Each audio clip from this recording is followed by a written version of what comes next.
Farrakhan is joining us. Here's Assalamu alaikum. In the name of Allah, the Beneficent, the Merciful, I bear witness there is no God but Allah, and I bear witness that Muhammad is his messenger. And we who follow the Prophet Muhammad and we who follow the Honorable Elijah Muhammad make no distinction between the prophets of God. We love them all, we honor them all, for all of them came from one source. All of them taught basically the same message, and that message is the surrender of our will to do the will of God. Yes, sir. I greet all of you, my dear brothers and sisters, with the greeting words of peace. We say it in the Arabic language, Salam alaikum. Alaikum, sir.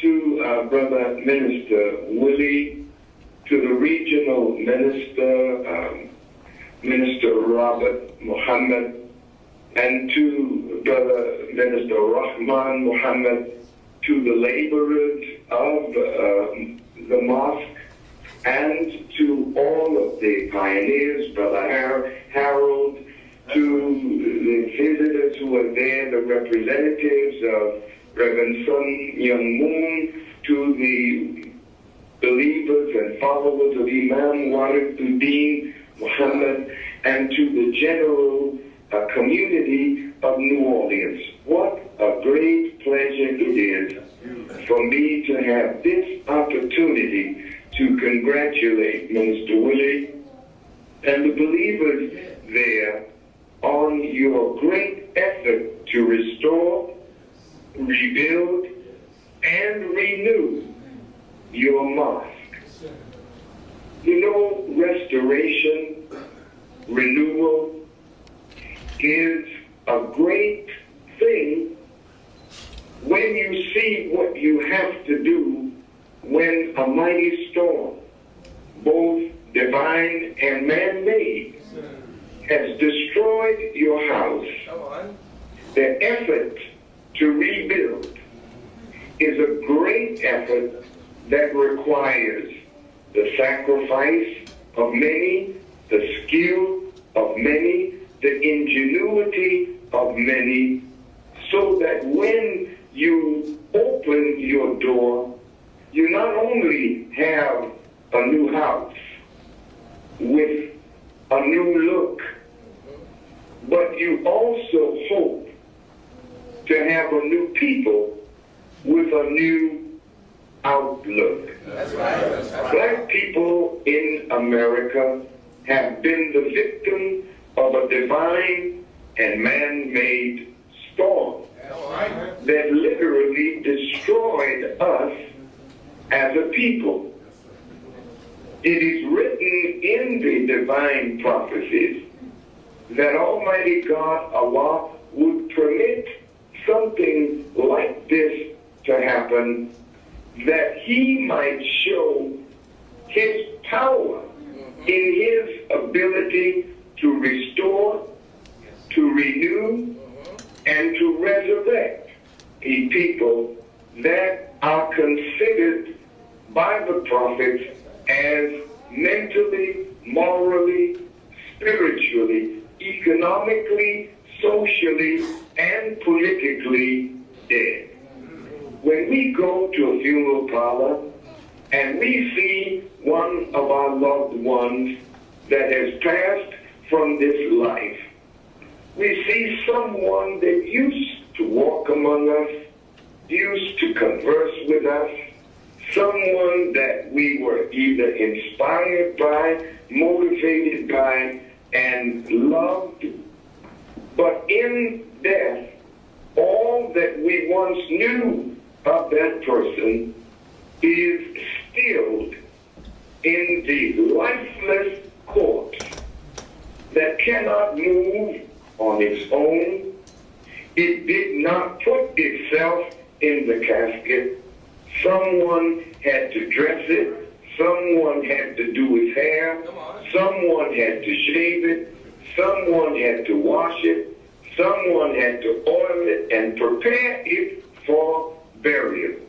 Such is the condition of death. Likewise, when a people were once alive, that people could do for themselves. That people were alive in the Spirit of God. They knew the meaning of freedom, of justice, of equity. They knew the meaning of producing business that showed that they were alive, serving their own needs and the needs of their people because they were alive. But like the tragic picture of the dry bones in the valley, we as a people are now considered dead. We are not seeing for ourselves. We're not thinking for ourselves. We're not doing for ourselves. We're not defending ourselves. We're not educating ourselves. We're not building like our fathers did, who are the ancient builders of civilization. What has happened to us? The Honorable Elijah Muhammad said we were robbed and spoiled. Robbed of the knowledge of self, the knowledge of our God, our religion, the knowledge of our culture and our history. So we have become like scattered bones in the valley of the shadow of death. But in this marvelous spirit of renewal, as you have exhibited in renewing your house of worship, in this marvelous spirit of unity, in gathering the people who loved the teachings and loved this house together, that they would sacrifice time and money and skill to put it back together even better than it was before.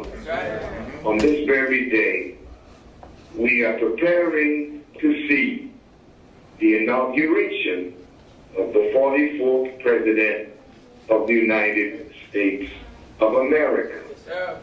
An African American. Something that you and I probably thought that we would never, ever live to see. This fight of Barack Obama in 48 hours taking the oath of office to become the head of a house in which his people were sold as slaves. That's right. I am sure that each and every one of you that are there in New Orleans shares with me that spirit of life and hope that Barack Obama has engendered. But he is one man. He cannot and we must not allow him to treat us as though we are dead. That he has to carry us, that he has to wash us, that he has to give us sight, that he has to create opportunity for us, that he must create jobs for us. Yes, he should do that if we are still a dead people.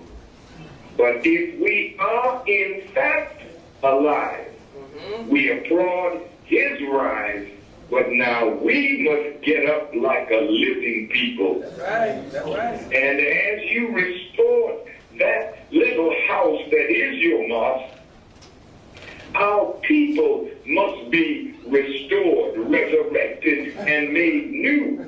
Right. That we will take advantage of whatever this young man and his administration is able to produce, but he cannot do it for us. We have to seize this opportunity and accept responsibility to build our community. May Allah bless you, Brother Willie. May Allah bless the ministers and imams and pastors and political leaders and activists who are present. We cannot do it alone. It's going to take all of us in a united effort to rebuild people up and moving not only in New Orleans, but throughout the United States of America. This is our mission. This is our assignment. So after the dedication of this house, let us go forward into the cities and the towns of America, into the hamlets of America, and get our people up and get them moving to take responsibility to rebuild our community.